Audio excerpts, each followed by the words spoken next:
yaitu min 45. 4 kali min 45 ditambah 5 kali 0, saya tuliskan 0.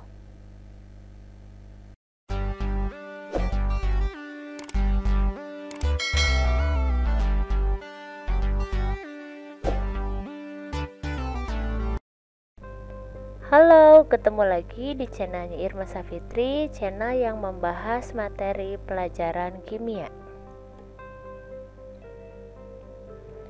Pada kesempatan kali ini, kita akan belajar mengenai pelajaran kelas 11, yaitu menghitung entalpi dengan menggunakan entalpi pembentukan. Simak video ini sampai selesai dan jangan lupa untuk dukung terus channel kita dengan cara subscribe channelnya dan nyalakan notifikasi loncengnya supaya kalian dapat update informasi mengenai pembelajaran kimia yang lainnya. Selamat menyaksikan.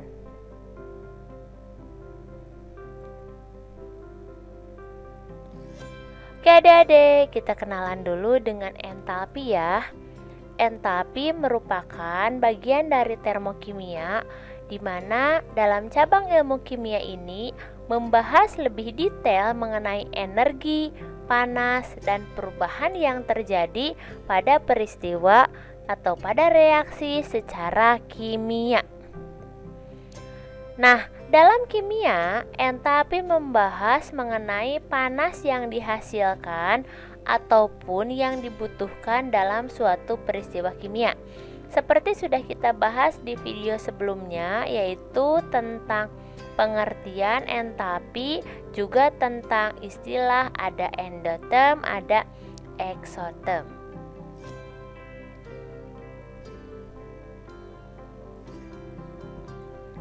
Nah, untuk jenis entalpi di sini yang akan kita bahas pada kesempatan kali ini, yaitu ada entalpi reaksi, ada entalpi pembakaran, ada entalpi pembentukan, entalpi penetralan, entalpi penguraian, dan entalpi peleburan. Nah, ini perubahan kimia dapat terjadi melalui beberapa hal, seperti ada reaksi kimia, ada penguapan, ada pelarutan, dan lain-lain. Itulah yang menyebabkan entalpi pun ada macam-macam. Dan supaya tidak tertukar, maka nanti ada cirinya ya. Kalau entalpi reaksi ada HR, entalpi pembentukan ada HF, entalpi penguraian ada HD, entalpi pembakaran ada HC, entalpi penetralan ada HN, dan entalpi peleburan ada HFUS.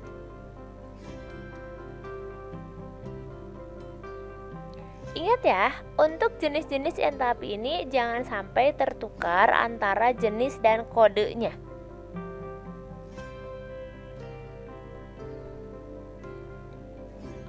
Kita bahas satu-satu ya. Yang pertama ada entalpi reaksi, di mana entalpi reaksi merupakan jenis entalpi yang paling umum dan paling sering digunakan, karena jenis entalpi ini merupakan panas yang terlibat dalam perubahan secara umum dalam suatu reaksi kimia. Nah, reaksi yang dimaksud dalam entalpi ini adalah reaksi secara umum, jadi tidak terkhususkan untuk jenis reaksi tertentu. Pokoknya selama dia reaksi kimia, maka entalpinya itu adalah namanya entalpi reaksi. Kurang lebih seperti itu. Nah, contohnya ada entalpi reaksi pada reaksi aluminium dengan besi oksida, di mana kita punya reaksi 2Al berwujud padat ditambah dengan Fe2O3 berwujud padat juga menghasilkan Al2O3 yang berwujud padat dan 2Fe yang juga berwujud padat. Dia punya entalpi reaksi min 851 kJ. Nah, apakah kalian masih ingat mengenai tanda entalpi seperti ini? Kalau dia tandanya negatif berarti dia reaksinya adalah eksoterm, atau reaksi tersebut akan melepaskan kalor.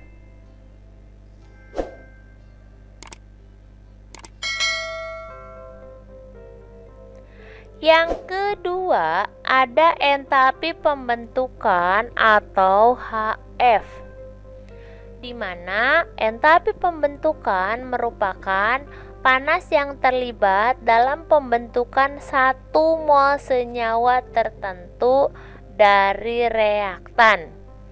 Nah, pada umumnya reaksi kimia akan menghasilkan pembentukan produk senyawa baru, di mana hal ini akan mengakibatkan adanya perubahan entalpi pembentukan. Jenis entalpi ini ditambahkan huruf F yang merupakan singkatan dari formation atau pembentukan.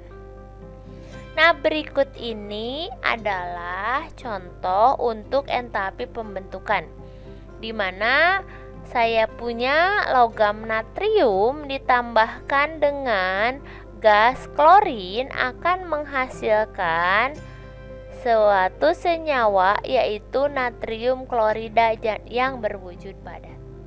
Dan untuk nilai entalpinya atau entalpi pembentukan senyawa NaCl atau natrium klorida ini adalah min 411,1 kilojoule.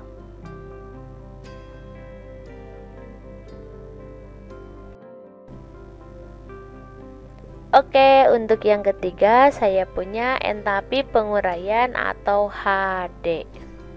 Entalpi penguraian merupakan panas yang terlibat dalam penguraian satu senyawa menjadi 2 atau lebih senyawa lain, atau proses pemecahannya melalui suatu reaksi kimia. Ingat, peristiwa ini merupakan kebalikan dari reaksi pembentukan yang sebelumnya kita bahas. Nah, contohnya yaitu ada penguraian gas CO2 menjadi karbon dan oksigen. Seperti ini. Dari CO2 yang berbentuk gas akan diuraikan menjadi karbon dia yang berbentuk padatan dan gas oksigen. Nah, reaksi ini akan menghasilkan entalpi positif ya di sininya, karena dia bernilai plus 110,5 kilojoule. Nah, karena entalpinya bernilai positif, maka ingat berarti reaksi tersebut adalah reaksi endotherm, di mana reaksi ini akan menyerap atau membutuhkan kalor.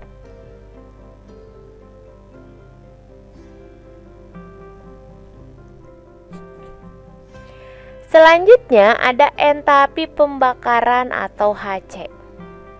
Entalpi pembakaran adalah panas yang terlibat dalam reaksi kimia, di mana 1 mol senyawa tertentu akan bereaksi dengan oksigen atau mengalami pembakaran.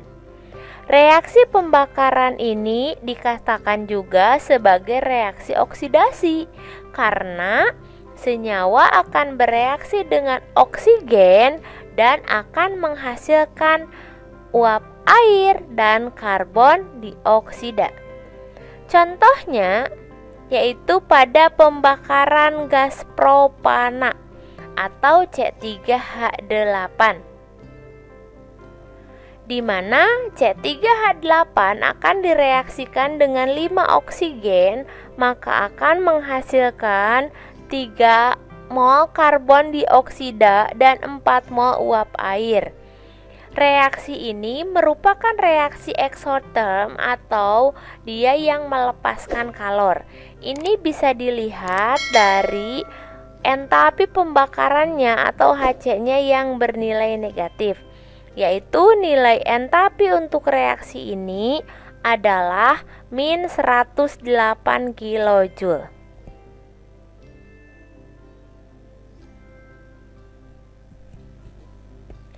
Selanjutnya ada entapi penetralan.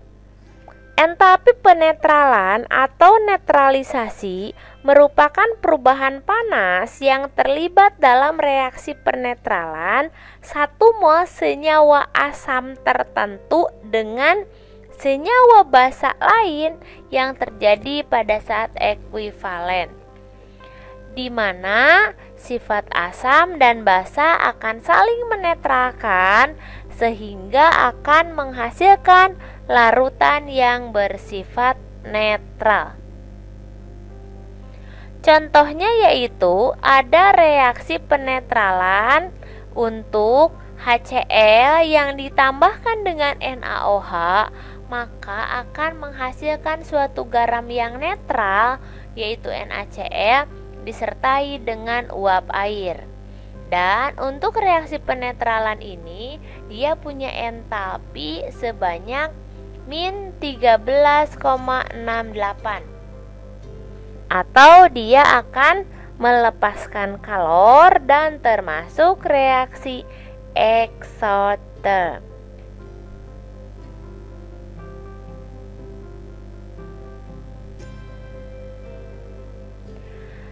Yang keenam ada entalpi peleburan atau H-fus. Entalpi peleburan merupakan nilai entalpi atau panas yang berubah dalam peleburan satu mol senyawa tertentu.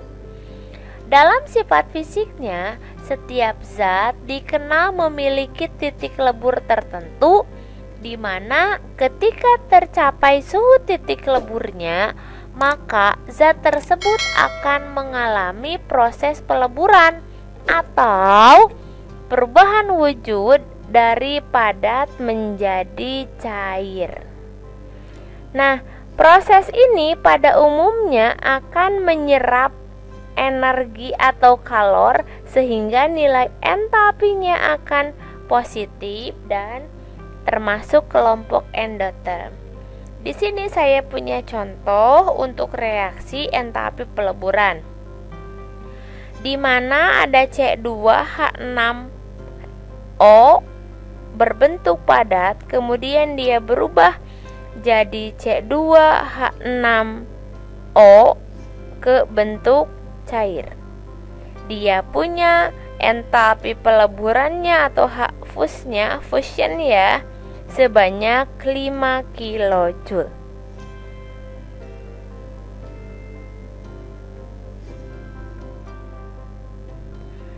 Oke.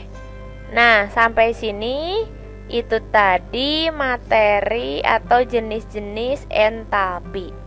Ya, kita masukkan hubungkan dengan termokimia, yaitu ada istilah perubahan entalpi atau selanjutnya kita sebut dengan delta H. Di mana untuk menghitung delta H atau perubahan entalpi di sini dikhususkan pada suatu reaksi kimia, maka nanti akan ada istilah delta HR ya. Untuk menghitung delta HR, maka nanti akan ada yang diketahui di soal berupa delta HF. Dan nilai delta HR ini dapat dihitung dengan rumus seperti ini, di mana delta H suatu reaksi yaitu penjumlahan delta HF sebelah kanan. Sebelah kanan di sini artinya adalah delta HF untuk produk dalam suatu reaksi kimia dikurangi dengan jumlah delta HF sebelah kiri atau jumlah delta HF pada arah reaktan ya. Dan ingat, ada catatan yang harus kalian ingat ini ya, dimana delta HF unsur ya, unsur baik itu unsur monoatomik, diatomik ataupun poliatomik, yang jelas selama dia itu adalah unsur, maka nilai delta HF-nya adalah 0. Seperti di sini ada saya punya cosok atau contoh soal. Jika diketahui suatu reaksi 4NH3 ditambah 5O2 akan menghasilkan 4NO ditambah 6H2O. Dan ada entalpi pembentukan amoniak min 45 kJ, entalpi pembentukan uap air min 240 kJ, entalpi pembentukan nitrogen monoksida plus 90 kJ. Maka tentukan entalpi dari reaksi tersebut. Reaksi ini ya. Seperti biasa, ketika kita akan menyelesaikan soal, yang harus dilakukan adalah kita identifikasi dulu apa yang diketahui di soal. Yang pertama, kita cek dulu ada yang diketahuinya adalah reaksi, di mana reaksinya adalah 4NH3 ditambah 5O2 akan menghasilkan 4NO ditambah dengan 6H2O. Kemudian ada delta HFNH3 yaitu min 45 kJ, delta HFH2O min 240 kJ, delta HFNO plus 90 kJ, delta HFO2, ingat karena O2 itu adalah unsur maka dia punya nilai delta HF-nya adalah 0 kJ. Dan yang ditanyakan adalah berapakah nilai delta H untuk reaksi tersebut.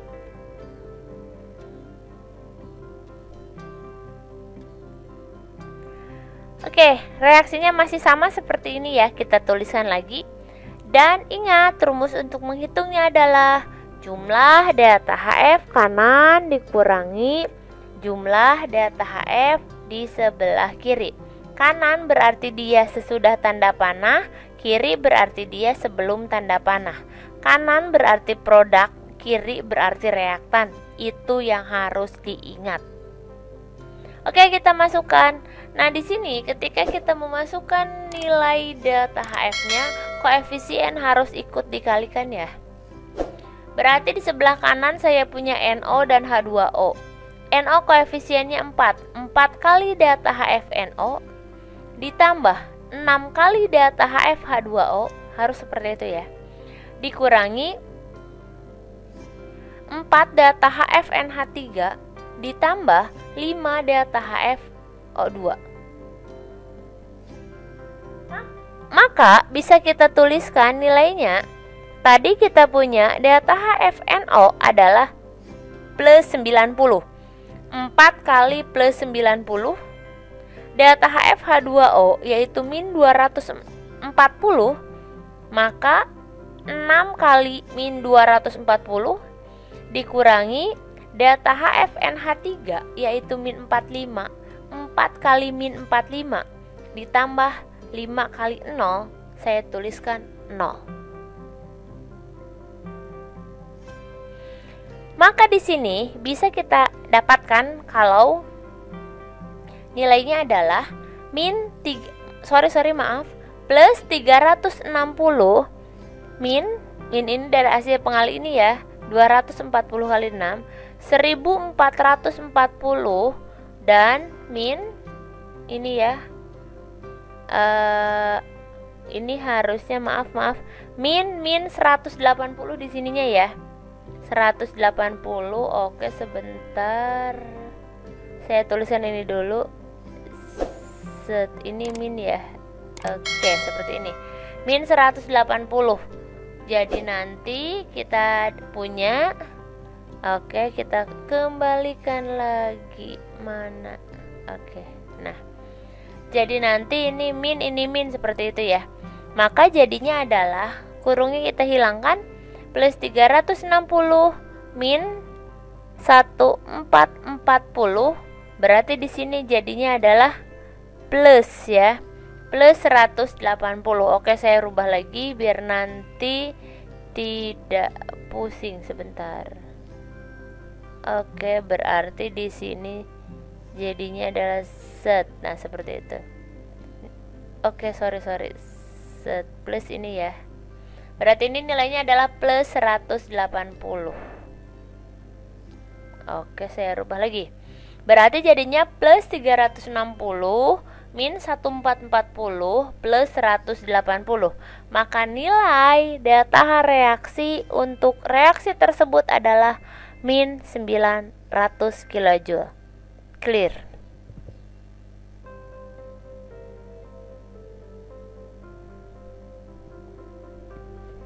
Oke adik-adik, terima kasih sudah menyaksikan video kita kali ini, ya, yaitu tentang menghitung entalpi dengan menggunakan entalpi pembentukan. Kalau ada pertanyaan ataupun ada usulan untuk materi selanjutnya, boleh dituliskan di kolom komentar. Tapi jangan lupa untuk dukung terus channel kita dengan cara subscribe channelnya dan nyalakan notifikasi loncengnya supaya kalian dapat update informasi pembelajaran kimia yang lainnya. Terima kasih, sampai jumpa di video selanjutnya.